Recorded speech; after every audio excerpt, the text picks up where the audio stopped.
ہمارے نبی پاک صلی اللہ تعالی علیہ وسلم کو اللہ نے اختیار دیا، جتنا رہنا چاہتے ہیں رہ لیں، لیکن موت آپ کے لیے ہے، موت سے پاک صرف آپ کا رب ہے، باقی کوئی نہیں۔ 29 صفر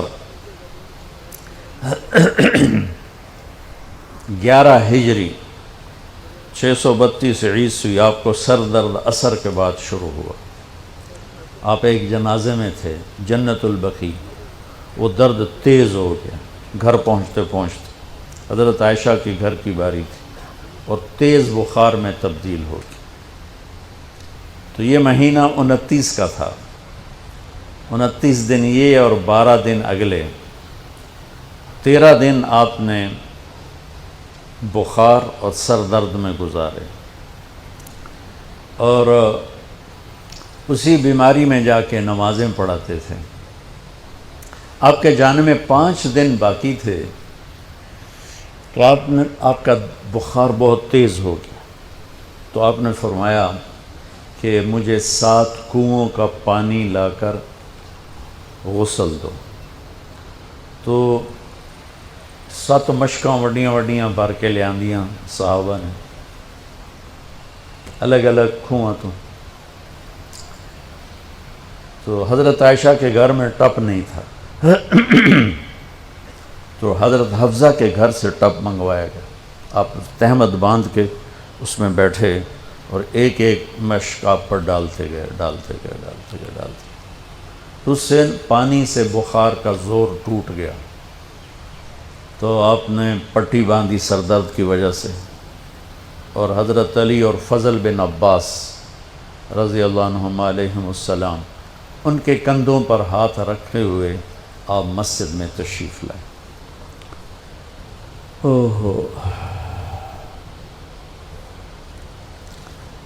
اور مسجد بھری ہوئی تھی۔ آپ نے ایک چھوٹا سا بیان دیا، وہ آپ کو سنانا چاہتا ہوں۔ آپ نے فرمایا، لوگوں، میں ایک زمانہ تم میں گزار کے جا رہا ہوں، میں نے کسی کا حق مارا ہو تو مجھ سے لے لو، کسی پہ زیادتی کی ہو تو بدلہ لے لو، کسی کو تھپڑ مارا ہو، سوٹی ماری ہو، بدلہ لے لو، قیامت کے دن میرے اوپر کوئی مقدمہ نہ کر دینا، میں اس دن کی پیشی کو برداشت نہیں کر سکتا۔ جن کے طفیل لوگوں کی پیشیاں معاف ہو جائیں گی، جن کے طفیل حساب شروع ہوگا، جن کی طفیل کروڑوں اربوں گناہگار ان کو معافی ملے گی، وہ امت کو کیا پیغام دے کے جا رہے ہیں کہ جب میرے ذمے کوئی ہے تو ہون لے لو، اتھے نہ منگیا جی۔ آپ نے اس کو اتنا دہرایا کہ صحابہ رونے لگے، تو آپ نے اتر کے ظہر کی نماز پڑھائی، پھر ممبر پہ آ گئے، پھر اسی بات کو دہرایا، میں نے کسی کا حق مارا ہو، کسی کو تھپڑ مارا ہو، کسی کو سوٹی ماری ہو، کسی پر زیادتی کی ہو، یہ میری جان بھی حاضر ہے، میرا مال بھی حاضر ہے، یہیں فیصلہ کرو میرے ساتھ، آگے نہ اٹھانا۔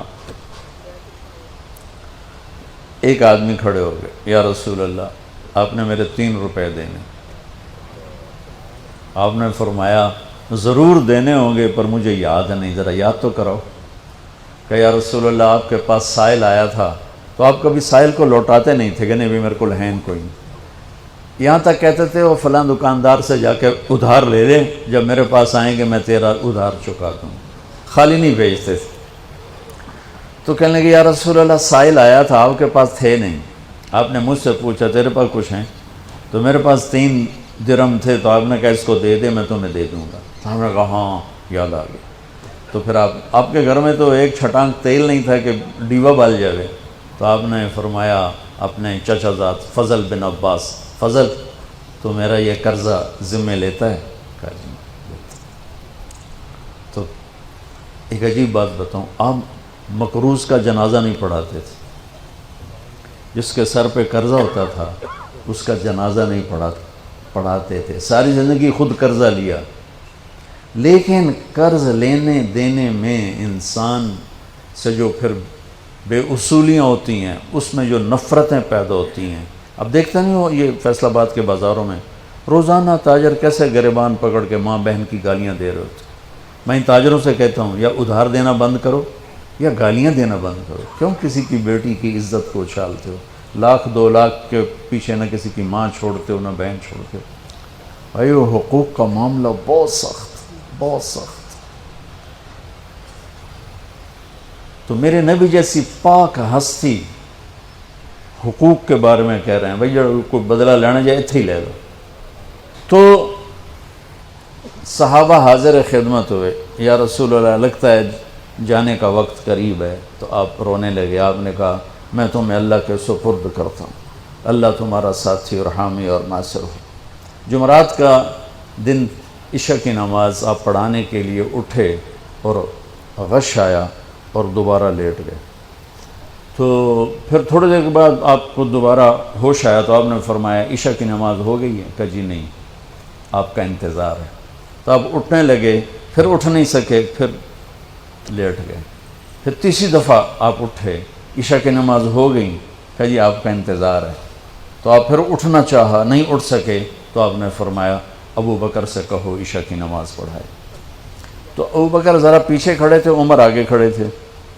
تو لوگوں نے کہا نماز ہی پڑھاونی، کوئی پڑھا دے. تو انہوں نے عمر کو آگے کر دیا، وہ پہلی صف میں کھڑے تھے. جب حضرت عمر نے اللہ اکبر کی تو آپ نے اندر میں آواز سنی تو زور سے فرمایا کہ عمر کو پیچھے کرو، ابو بکر کو آگے کرو. میرے رب کا فرمان ہے میرے مصلی پر صرف ابو بکر کھڑا ہو سکتا. تو عمر کو پیچھے کیا گیا اور ابو بکر کو آگے کیا گیا. تو جمعرات کی 1 نماز عشاء اور جمعے کی 5، ہفتے کی 5، اتوار کی 5، 15، فجر کی 1. تو جمعرات اور پیر کی 1 اور یہ 15، 17 نمازیں آپ نے پڑھائیں اللہ کے نبی کی موجودگی میں. تو ہفتے کا دن تھا تو جبریل آئے، یا رسول اللہ مجھے اللہ نے آپ کی خدمت میں بھیجا ہے کہ میں آپ کا حال پوچھ کے ہوں. آپ کا کیا حال؟ تو آپ نے کہا جبریل بڑی تکلیف ہے. اتوار کو پھر اللہ کے نبی کی خدمت میں جبریل ہے، یا رسول اللہ مجھے اللہ نے بھیجا ہے میں پوچھ کے ہوں کہ آپ کا کیا حال ہے. آپ نے کہا جبریل بڑی تکلیف. پیر کے دن، ہفتے کے دن آپ ظہر کی نماز کے لیے حضرت علی اور فضل بن عباس کے کندھوں پہ ہاتھ رکھ کر آپ مسجد میں انٹر ہوئے.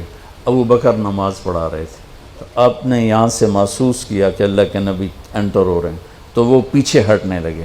تو آپ نے ایسے ہاتھ کا اشارہ کر کے روکا اور ان کی لیفٹ سائڈ بیٹھ کر آپ نے 4 رکعت نماز ظہر یا عصر ادا فرمائی. یہ آپ کی آخری ملاقات تھی اپنی امت کے ساتھ. اس کے بعد آپ اللہ کی خدمت کے پاس حاضر ہو گئے.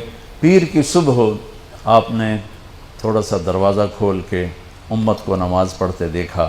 تو جب دروازہ کھولنے کی آواز آئی تو حضرت انس فرماتے ہیں کہ سارے نمازی ایسے بھولے کہ جیسے نماز میں ہم ہیں ہی نہیں، اور سارے اللہ کے نبی کو یوں دیکھنے لگے. ایسے کسی کو یاد ہی نہیں رہے کہ ہم نماز پڑھ رہے ہیں، سب یوں دیکھ رہے ہیں. جب آپ نے دیکھا یہ تو نماز میں ہی میری طرف متوجہ ہو گئے اور نماز میں کمی آ رہی، تو آپ نے پھر پردہ گرا دیا. یہ آپ کا اور امت کا آخری دیدار تھا.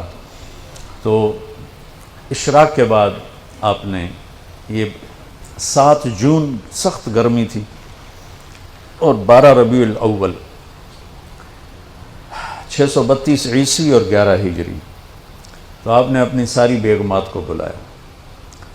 حضرت عائشہ فرماتی ہیں میں نصیب والی ہوں کہ مات فی سحری و نحری، اللہ کے آخری نبی میری ٹھوڑی اور سینے کے درمیان اللہ کی بارگاہ میں پیش ہوئے. یہ کیفیت تھی میرے نبی کی. یہ اس طرح آپ نے اپنی بیگم کے سینے پر سر رکھا ہوا تھا اور اس طرح نیم دراز تھے آپ اس طرح. تو آپ نے اپنی ساری بیویوں کو بلایا اور ان سے ملاقات کی. کچھ نہیں بتایا کہ میں جا رہا ہوں. اس کے بعد آپ نے بیٹی فاطمہ کو بلایا اور ان سے فرمایا کہ بیٹی میں جا رہا ہوں. تو وہ رونے لگیں. تو ہم نے کہا رو نہیں، سب سے پہلے تو ہی آئے گی مجھے ملنے. 6 مہینے بعد بیٹی کا بھی انتقال ہو گیا. پھر آپ نے مولا علی کو بلایا، ان کا سر اپنی گود میں رکھا اور ان کی کمر پہ ہاتھ پھیرتے رہے اور دعا دیتے رہے. دعا یہ سب کچھ بڑے سکون کے ساتھ ہو. آخر میں دونوں بچوں کو بلایا، حسن حسین. جن میں آپ کی جان اٹکی ہوتی. اب فرمایا کرتے تھے میری آنکھوں کی ٹھنڈک، میرے 2 پھول، میری دنیا کی بہار، میرے جگر کے ٹکڑے. تو آخر میں دونوں بچے بلایا اور یوں جو لیا نا سینے سے لگا تو ساتھ ہی آنسو شروع ہو. وہ سارا منظر آگے کھل گیا تو بے ساختہ آنسو. ایک دفعہ آپ نے حضرت ام سلمہ سے فرمایا، ام سلمہ آپ کی بیگمات میں سے کہ ایک فرشتہ آ رہا ہے جو آج تک کبھی نہیں آیا، پہلی دفعہ آ رہا ہے مجھ سے ملنے، تم دروازے پہ کھڑی ہو جاؤ، کسی کو اندر نہ آنے دینا. وہ کھڑی ہو گئیں. تھوڑی دیر میں کہیں سے امام حسین آ گئے کھیلتے ہوئے، وہ اندر جانے لگے، انہوں نے روک لیا. روکا تو وہ رونے لگے، روئے تو انہوں نے چھوڑ دیا. تھوڑی دیر کے بعد اندر سے زور زور سے رونے کی آواز آئی اللہ کے نبی کی، تڑپ تڑپ کے رونے کی آواز. اندر گئے تو کیا دیکھا کہ آپ نے حسین کو یوں سینے سے لگایا ہوا تھا زور سے، اور یہ آپ کی کیفیت تھی، ہل ہل کے رو رہے اس طرح، پوری باڈی آپ کی غم کی وجہ سے ایسے کانپ رہی، شیورنگ تھی ایسے. تو حضرت ام سلمہ نے پوچھا یا رسول اللہ میرے ماں باپ قربان، کیوں رو رہے ہیں، کیا ہوا؟ کہا یہ فرشتہ میرے پاس کھڑا ہے، مجھے کہہ رہا ہے آپ کو اس سے بہت پیار ہے. میں کہہ رہا ہوں ہاں. مجھے کہہ رہا ہے آپ کی امت ہی اس کو ذبح کر دے گی، اور مجھے وہ مٹی دکھائی ہے جس میں اس کا خون گرے گا. تو وہ ان دونوں کو گلے سے جو لگایا نا تو بے ساختہ آنسو، پھر ان کو بھی رخصت فرما دی. بس ان کے جانے کے تھوڑی دیر بعد جبریل آ گئے، آ کے کھڑے ہو گئے. آپ نے فرمایا کیا بات؟ کہنے لگے جی باہر ملک الموت کھڑا ہے، اندر آنے کی اجازت چاہتا. آپ نے کہا آ جائے. اس نے اندر آ کر کہا السلام علیکہ یا رسول اللہ. پھر کہنے لگا یا رسول اللہ آپ پہلی ہستی ہیں جنہیں میں سلام کر رہا ہوں، میں نے کبھی کسی کو سلام نہیں کیا. پھر کہنے لگا یا رسول اللہ آپ پہلی ہستی ہیں جن کے بارے میں اللہ نے فرمایا پوچھ کے اندر جائیں، ایویں نہ وڑ جائیں، اجازت ملے تو جانا ورنہ واپس آ جانا. یا رسول اللہ آپ پہلی ہستی ہیں اللہ نے فرمایا آنا چاہیں تو لے آنا. ہو کیا دربار ہے، کیا مقام ہے. موت بھی اجازت منگتی پہ، اور رہنا چاہیں تو چھوڑ کے آ جانا. عیش معاشیت میرے محبوب، آپ جتنا زندہ رہنا چاہتے ہیں آپ کو اجازت. توڑے واسطے 63 سال کی کوئی قید کوئی نہیں، توڑی اپنی مرضی. تو آپ نے پوچھا اگر میں تمہیں اجازت دے دوں تو میری جان بھی نکالو گی؟ کہ جی رسول یہ تو اللہ کا امر ہے، میری کیڑی اوقات. تو آپ نے جبریل کو دیکھا. اب ذرا میری آنکھوں کو دیکھو. تو آپ نے یوں کیا. یہ بھی سوال ہوتا کی صلاح ہے، تو بجائے منہ کے آدمی پوچھتا ہے، یہاں سے سوال کرتا. آنکھیں بھی بہت کچھ کہہ دیتی ہیں، بہت کچھ سنا دیتی ہیں. تو آپ نے یوں کیا. تو وہ سمجھ گئے کہ اللہ کے نبی کہہ رہے ہیں تیری کی صلاح ہے. تو انہوں نے عرض کہ ان ربک الیک لمشتاق.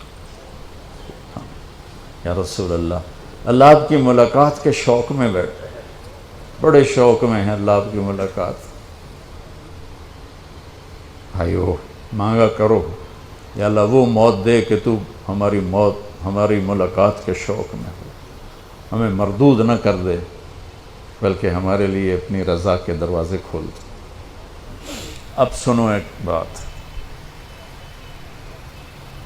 آپ نے فرمایا جبریل واپس جاؤ، اللہ سے پوچھ کے آؤ میرے بعد میری امت کے ساتھ کیا کر.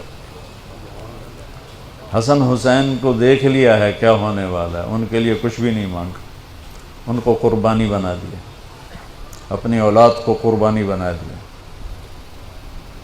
ان کو ذبح ہونے کے لیے چھوڑ دیا.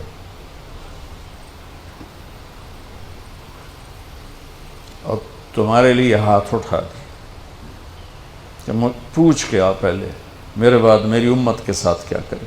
سن لو میری بات، میرے رب کی قسم، عزت و جلال کبریائی کی قسم، اگر میرے نبی یہ بات نہ اٹھاتے تو آج ہم باندر اور خنزیر اور کتے ہوتے، انسان کوئی نہ ہوتے. ایک مچھی کھادی آئی موسیٰ علیہ السلام دی قوم تے اللہ باندر بنا چھڑے سے کونو قردتن خاسئی قرآن بندر بن جاؤ ذلیل و خوار ہو کر. اور پابندی کیا تھی؟ ہفتے نو مچھی نہ کھاؤ. سود کے کاروبار کرنا، سودی قرضے دینا، ماں باپ کی نافرمانی کرنا، شراب کے اڈے چلانا، زنا کے اڈے چلانا، جھوٹے مقدمے کرانا، جھوٹی گواہیاں دینا، ناجائز قتل کرنا، یہ وہ گناہ ہے کہ ہم کب کے کتے بلے بن چکے ہوتے. یہ تو اس کملی والے کو دعا دو جو اولاد کو چھوڑ دیا تقدیر پر اور تمہارے لیے جولی پھیلا دی. کیا کرو گے میری امت کے ساتھ؟ جبریل واپس آئے، پیغام لائے، یا رسول اللہ، اللہ فرما رہے ہیں ہم آپ کی امت کو تنہا نہیں چھوڑیں گے. آپ نے کہا الآن قرۃ عین، واہ یا رسول اللہ قربان جائے. آپ نے کہا اب میری آنکھیں ٹھنڈی ہیں. اللہم الرفیق الاعلی، یا اللہ ہوں بلا ہم آمن تیار. وہ جو چند لمحے تھے اس میں پھر آپ نے امت کو وصیت فرمائی، الصلاۃ، میری امت نماز نہ چھوڑنا. 90% لوگ نماز چھوڑ گئے. وما ملکت ایمانکم، اپنے نوکر، ملازم، غریب ان پہ ترس کھانا، فرعون نہ بننا. حقوق اللہ، حقوق العباد. حقوق اللہ میں نماز سب سے اعلیٰ، حقوق العباد میں غریب سب سے اعلیٰ. تو ان کو سمیٹ کر پورا دین بتا دیا. الصلاۃ، میری امت نماز نہ چھوڑنا. وما ملکت ایمانکم، اپنے نوکر چاکر، نوکرانیاں، غریب لوگ ان پہ رحم کرنا. انہی دو باتوں کو آپ دہرا رہے تھے. پھر آواز کمزور ہوئی تو کہا الصلاۃ، الصلاۃ، الصلاۃ، نماز، نماز. پھر آخری لفظ سے اللہم الرفیق الاعلی، مولا تیرا ساتھ چاہتا اور اللہ کا امر پورا ہو گیا.